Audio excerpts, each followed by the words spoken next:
জোড়া দেখেন, যাদের লাগবে তো নিতে পারেন। সুন্দর একটা পেয়ার।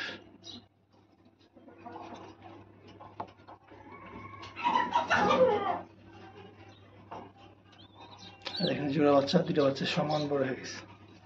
চাইলে জোড়া বাচ্চা সহ নিতে পারেন, আর যাদের যদি বলেন যে বাচ্চা নিব না, বাচ্চা ছাড়াও নিতে পারেন। বাচ্চা এখন আর এই সপ্তাহখানেকের ভিতরে হয়তো নিজে নিজে খাওয়া শিখে যাবো।